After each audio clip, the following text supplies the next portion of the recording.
बाबा की जय। అవతార్ మెహర్ బాబా की జై. అందరికీ జై బాబా అండి. ఇవాళ బాబా ప్రేమలో సేవలో తరించిన ఇద్దరు గొప్ప వ్యక్తులు, బాబా ప్రేమికులు, లేదా వాళ్ళని మండలి అని కూడా అనొచ్చేమో, పాశ్చాత్య మండలి సభ్యులు, మహిళా మండలి సభ్యులు, పాశ్చాత్య మహిళా మండలి సభ్యుల గురించి మనం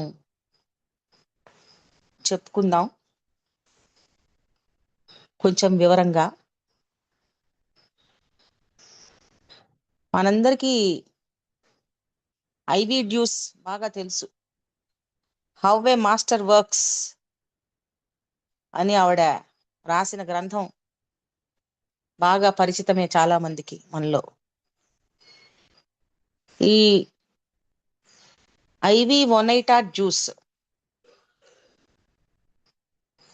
ఈవిడ ఫిబ్రవరి 25, 1895, ఫిబ్రవరి 25, 1895 అంటే బాబా కంటే 1 year చిన్నది కరెక్ట్ గా. బాబా బర్త్డే రోజే ఈవిడ కూడా మళ్ళీ పుట్టింది. సో ఈ ఐవి జ్యూస్ గురించి కొద్దిగా తెలుసుకుందాం. ఈవిడ లాయరు, మంచి వాయిస్ ఉండేదట, చాలా చక్కగా ఉండేదట ఆవిడ వాయిస్. ఒక ఆయిల్ కంపెనీ ఇంజనీర్ కి లా సెక్రటరీగా పనిచేసింది ఆవిడ. ఆ తర్వాత ఆయిల్ కంపెనీలోనే ఒక సహోద్యోగి డ్యూస్ అనే అతన్ని వివాహం ఆడింది. ఈవిడ మరి మంచి ఉన్నతాధికారి కదా, ఆ కంపెనీలో అనేక దేశాల్లో పర్యటించిందిట. అయితే ఈవిడ మొదటి నుంచి కూడా ఎంత ఉద్యోగం చేస్తున్నా, ఎంతటి ఉన్నత స్థానంలో ఉన్నా మనసు మాత్రం ఆధ్యాత్మికత వైపే ఉండేదట ఆవిడికి. మొదట్లో ఆవిడికి కొద్దిగా జ్యోతిష్యం పిచ్చి ఉండేది. వాస్తు, జ్యోతిష్యం ఇవన్నీ చాలా ఆకర్షించేవిట ఆవిడ్ని. ఈ మాట ఆవిడ తన హవ్వే మాస్టర్ వర్క్స్ లో కూడా రాసుకుంటుంది. ఆ దాంట్లో చాలా వివరంగా రాస్తుంది ఆవిడ. తాను జ్యోతిష్యం అంటే చాలా ఇంట్రెస్ట్ ఉండి ఆ కూతురి జాతకం చూపించుకోవడం ఇండియాలో, ఇట్లాంటివన్నీ ఆవిడ చేస్తుంది. చేస్తే తర్వాత మరి బాబాకి ఉత్తరం కూడా రాస్తుంది. బాబాకి ఉత్తరం రాస్తే మళ్ళీ మణి దానికి సమాధానం ఇస్తుంది. అందులో ఇవన్నీ పక్కన పెట్టి బాబాని గట్టిగా నమ్ముకోమని చెప్తారు. ఎందుకంటే ఆ జ్యోతిషంలో కూతురు గురించి ఏదో ఒక నెగటివ్ ఇది చెప్తారనమాట, ఇలా జరుగుతుంది అలా జరుగుతుంది అని. అందుకని అవన్నీ పక్కన పెట్టి బాబాని నమ్ముకొని ఉండమని బాబా చెప్పారు అని చెప్పి అనేక మంది ప్రేమికులకి జరిగిన అనుభవం అది. దీనా తలాతి విషయంలో కూడా జరిగింది. అది కూడా మనం చెప్పుకున్నాం అది వరకు ఒకసారి. సరే, ఈవిడ ఈ రకంగా మొదట్లో ఆవిడికి కొద్దిగా ఈ జ్యోతిష్యం, వాస్తు ఇవన్నీ ఆకర్షణలు ఉండేవి. అయితే సూఫీ మత గురువు రబియా మార్టిన్, ఆ రబియా మార్టిన్ ఆశ్రమంలో ఈవిడ విద్యార్థిగా చేరిందిట. న్యూయార్క్ లో ఉన్న కొంతమంది బాబా ప్రేమికుల ద్వారా రబియా మార్టిన్ మెహర్ బాబా గురించి తెలుసుకుంది. ఆ రబియా మార్టిన్ ఏమో సూఫీ మత గురువు ఆవిడకి మెహర్ బాబా గురించి తెలిసిందనమాట. ఎలా తెలిసింది అంటే, న్యూయార్క్ లో కొంతమంది బాబా ప్రేమికులు ఉన్నారు అప్పటికే, వాళ్ళ ద్వారా ఆవిడ తెలుసుకుంది. ఆ రబియా మార్టిన్ మెహర్ బాబాను సాక్షాత్తు యుగావతారుడి కింద ఆవిడ స్వీకరిస్తుంది, తన మనసులో నమ్ముతుంది. తన శిష్యుల్ని అనేక మందిని మెహర్ బాబాని అనుసరించమని చెప్పి కూడా ఆవిడ చెప్తుంది. ఆ విధంగా తన శిష్యురాలైనటువంటి ఐవి డ్యూస్ కూడా, రబియా మార్టిన్ శిష్యురాలైనటువంటి ఐవి డ్యూస్ కూడా ఆవిడ చెప్పడం వల్ల మెహర్ బాబా గురించి తెలుసుకొని ఆయన పరిధిలోకి ఐవి జ్యూస్ వచ్చింది ఆ రకంగా. అయితే రబియా మార్టిన్ శిష్యుల్లో ఈవిడతో పాటు ఐవి జ్యూస్ తో పాటు లడ్ డింఫ్, డాన్ ఈ స్టీవెన్స్, శామ్యూల్, లూయి, ఇలా కొంతమంది వీళ్ళందరూ కూడా బాబాని అనుసరించారు. ఆవిడ ఆవిడ ద్వారా, రబియా మార్టిన్ ద్వారా వీళ్ళందరూ అనుసరించారు. అక్కడ విని బాబా పేరు విని బాబా పరిధిలోకి వచ్చారు.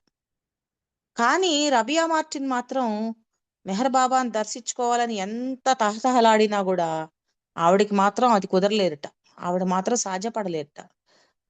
ఆవిడ నమ్మింది ఆయన యుగావతారుడని, శిష్యులకు చెప్పింది, కానీ ఆవిడ మాత్రం బాబా దగ్గరికి రాలేకపోయింది. తర్వాత రబియా తర్వాత తన స్థానాన్ని మత గురువుగా, సూఫీ మత గురువుగా తన స్థానాన్ని ఐవి జ్యూస్ ని నియమించింది. ఆ స్థానంలో ఐవి జ్యూస్ ని ఆవిడ నియమించిందిట. సూఫీ గురువుని ముర్షీదా అంటారు. సరే, న్యూయార్క్ లో ఉన్న బాబా సెంటర్ ను ఈ ఐవి జ్యూస్ మాటి మాటికి వెళ్ళి దర్శించుకుంటూ ఉండేదిట. అక్కడికి వెళ్తూ ఉండేదిట, బాబా సెంటర్ కి వెళ్ళి బాబాని దర్శించుకుంటూ ఉండేదిట. ఆ తర్వాత 1948 జనవరిలో మొట్టమొదటిసారి ఆవిడ మెహరాజాద్ వచ్చి బాబాని దర్శించుకుందనమాట. ఆ సమయంలో 48 అంటే మనందరికీ తెలుసు, 49 నుంచి బాబా నవజీవనం మొదలు పెట్టారు. బాబా నవజీవన యాత్రకు సన్నద్ధమవుతున్న సమయం అది. ఆ సమయంలో బాబా వారి ఆశ్రమంలో పాశ్చాత్య బాబా ప్రేమికులు ఎలిజబెత్ ప్యాటర్సన్, నోరీనా మ్యాచ్బెల్లి వీళ్ళందరూ ఉన్నారట ఆ టైంలో అక్కడ 48లో. అయితే ఈవిడ ఆ టైంలో వెళ్ళింది. బాబా కొద్దిగా హడావుడిగా ఉన్నారు, నవజీవనం కోసం ఏర్పాట్లు జరుగుతున్నాయి. మెహర్ బాబా మొదటిసారి దర్శించుకున్న సమయంలో ఆవిడ తన అనుభవాలను ఇలా చెప్తోంది. హౌవే మాస్టర్ వర్క్స్ లో రాసింది, ఆవిడ స్పష్టంగా రాసింది. అయితే ఇక్కడ కొంచెం బ్రీఫ్ గా మనం చెప్పుకుందాం, ఆవిడ తన అనుభవాన్ని ఏ రకంగా చెప్పింది అనేది. మొదటిసారి బాబాని దర్శించుకున్నప్పుడు ఏం జరిగింది?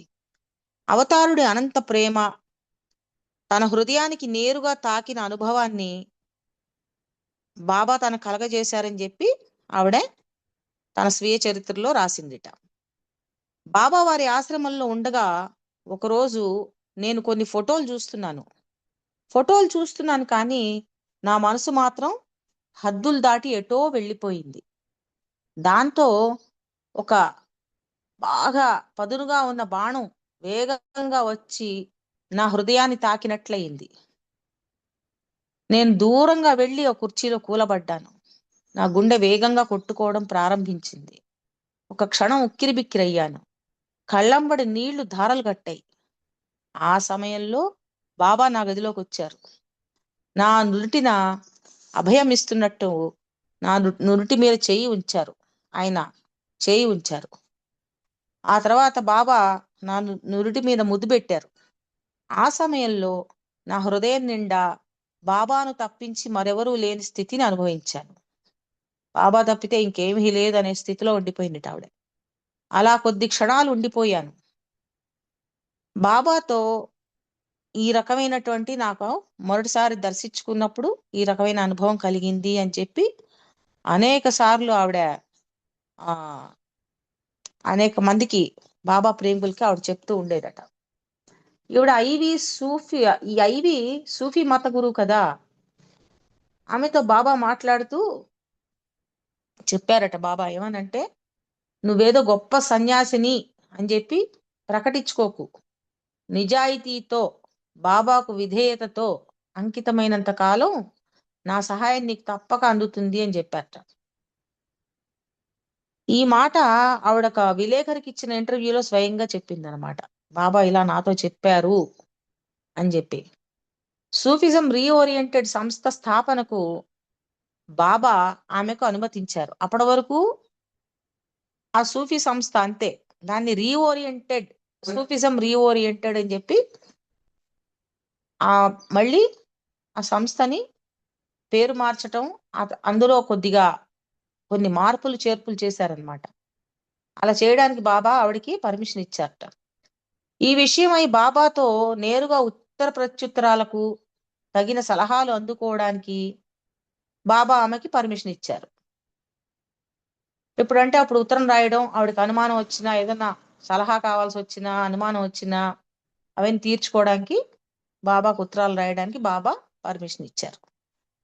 మెహరాబాద్ నుండి అమెరికా తిరిగి వచ్చాక ఆమె న్యూయార్క్ లో సూఫిజం రీఓరియంటెడ్ సంస్థ నెలకొల్పింది. ఆ సమయంలో స్థానిక బాబా ప్రేమికులు తమ సెంటర్కి రమ్మనమని ఆమెను ఆహ్వానించారు.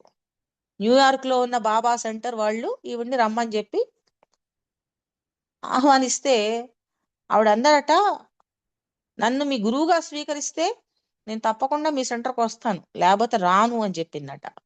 ఈవిడ్ని గురువుగా స్వీకరించాలని చెప్పిందట. అప్పుడు బాబా ప్రేమికులు కూడా గట్టిగానే జవాబిచ్చారట, మేము మెహర్ బాబాని తప్పించి వేరే వాళ్ళు ఎవ్వరిని గురువుగా అంగీకరించలేము అని చెప్పారట. వస్తారా లేక లేదని చెప్పారు వాళ్ళు. కొద్ది రోజుల తర్వాత ఆవిడ మనసు మారింది. బాబా కూడా చెప్పారు కదా, నువ్వేదో గొప్ప సన్యాసివనో ఇంకోటనో చెప్పుకోకు అని చెప్పారు. అయినా కూడా మనసు అట్లా పోయింది ఆవిడకి. ఆ తర్వాత కొన్ని రోజుల తర్వాత మళ్ళీ ఆవిడ మనసు మార్చుకొని బాబా సెంటర్కి వెళ్ళిందట. అయితే న్యూయార్క్ లో సూఫిజం రీఓరియంటెడ్ కేంద్రాన్ని ఐవి నెలకొల్పింది కదా, ఆ కేంద్రానికి బాబా ప్రేమికుల్ని ఆహ్వానించి వారిని సూఫిజం వైపు ఆకర్షితుల్ని చేసిందిట. ఈ ప్రేమికులను కూడా అక్కడికి ఆహ్వానించింది. వాళ్ళు కొంతమంది ఆకర్షితులయ్యారు, ఆ వలలో పడ్డారు, సూఫిజం స్వీకరించారు. అలా స్వీకరించేసరికి ఇరుపక్షాల మధ్య, ఇరుపక్షాలంటే ఎవరు, బాబా ప్రేమికుల మధ్య ఈ సూఫిజం మధ్య మనస్పర్ధలు తలెత్తాయి. అనేక మంది మనుషులు ఉన్నట్టుగానే భిన్న మతాలకు సంబంధించి ఆచార వ్యవహారాలు ఉంటాయని మనం ఎంత చెప్పుకున్నా సూఫీలు అంగీకరించలేదు. సరే, ఈ విషయం బాబాకు తెలియంది కాదు కదా. 1956లో బాబా మెహర్ సెంటర్ ప్రారంభోత్సవానికి వచ్చిన సందర్భంలో ఇరుపక్షాలకు చెందిన ప్రేమికులను సమావేశపరిచి మాట్లాడుతూ బాబా తన 2 చేతుల్ని గాలిలో పెట్టి సంజ్ఞలతో చెప్పారట. ఏమని చెప్పారు? నా ఎడమ చేయి కుడి చేయిని కొట్టడం వల్ల ప్రయోజనం ఏముంటుంది అని చెప్పారట. అంటే 2 చేతులు లాంటి వాళ్ళు మీరిద్దరు నాకు, బాబా ప్రేమికుల పక్కన, సూఫిజం వాళ్ళ పక్కన. ఈ 2 కొట్టుకోవడం వల్ల ప్రయోజనం ఏముంటుంది అని చెప్పారట. సరే, ఇది మొత్తం ఈవిడ వీడియో తీసిందిట, బాబా చెప్పటం ఈ మీటింగ్ అంతా కూడా. అంత క్రితం 52లో బాబా ఒకసారి న్యూయార్క్ నగరాన్ని సందర్శించారు. ఆ సమయంలో ఐవి తనతో పాటు తన శిష్యుల్ని అనేక మందిని బాబాకు పరిచయం చేసింది. తన శిష్యుల్ని అంటే సూఫిజం రీఓరియంటెడ్ లో ఉన్న శిష్యుల్ని. అందులో ముఖ్యమైన వ్యక్తి ఎవరో తెలుసా? ఫ్రాన్సిస్ బ్రాబజాన్. ఈవిడ శిష్యుడు. అతను సూఫిజం రీఓరియంటెడ్ లో ఉన్నాడు. బాబా 52లో వచ్చినప్పుడు బాబాకి పరిచయం చేయగానే, బాబాని చూడగానే ఫ్రాన్సిస్ బ్రాబజాను ఆ సూఫిజం ని వదిలిపెట్టి శాశ్వతంగా అవతారుడి మండలి సభ్యుడిగా చేరిన సంగతి మనందరికీ తెలుసు. ఆయన మండలి సభ్యుడు అయిపోయాడు. అంతా బాబాని నమ్ముకుని వచ్చేసాడు. సరే, మెహర్ బాబా అమెరికాలో ఉన్నప్పుడు ఒక్లహామా ప్రాంతంలో మనకు తెలిసిందే కదా, కారు ప్రమాదం, భయంకరమైనటువంటి ఘోరమైనటువంటి కారు ప్రమాదం జరిగింది బాబాకి. మెహర్ బాబాతో పాటు కారులో ప్రయాణిస్తున్న ఎలిజబెత్, మెహరా వీళ్ళందరికీ కూడా చాలా పెద్ద పెద్ద గాయాలైనవి. బాబాతో పాటు ఇతర కార్లలో ప్రయాణిస్తున్న వారు చాలా భయపడిపోయారు ఇదంతా చూసి. క్రీస్తుగా భావిస్తున్న అవతారుడికి జరిగిన ఈ ఘోర కారు ప్రమాదం షాక్ నుండి వారు వెంటనే తేరుకోలేకపోయారు. ఆ సమయంలో బాబా ఇదంతా గమనించి ఐవి కోసం కబురు పంపించారట. ఆ ఆపద సమయంలో ఐవి తన కుమార్తె చార్మియన్ని తీసుకుని హుటాహుటిన ఒక్లహామా చేరుకుంది. ఒక్కసారి ఇది మనం చెప్పుకున్నాం, ఆ చార్మియన్ని తీసుకుని ఆవిడ రావటం, అప్పటికప్పుడు అక్కడ జరిగిన విషయాలు అవన్నీ మనం ఒక దీనిలో చెప్పుకున్నాం. ఆ చార్మియన్ని తీసుకుని ఆవిడ రావడం, అప్పుడు ఆ టైంలో ఆవిడ ఎంతో గొప్ప సేవలు అందించిందిట ఐవి జ్యూస్.